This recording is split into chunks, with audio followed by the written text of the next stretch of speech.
Ամեն ինչ պետք է նախաբազուկի մկանները աճացնելու համար։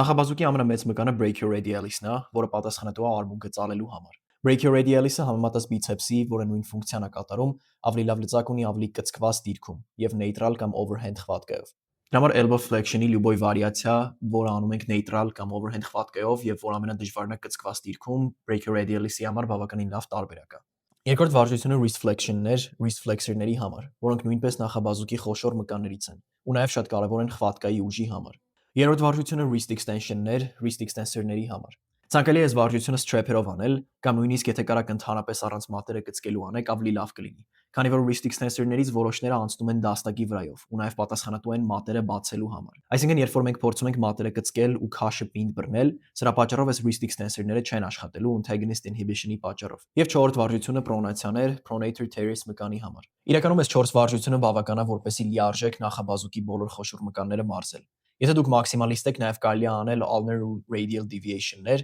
սակայն սրանք շատ փոքր մկաններ են միայն մարզելու, որոնք արդեն wrist flexion-ի ու extension-ի ժամանակ բավականին ակտիվ են։ Դրա համար սրանում շատ իմաստ չեմ տեսնում։ Նույն բանը վերաբերվում է սուպինացիաներին, որոնք հիմնականում բիցեպսն են աշխատացնելու։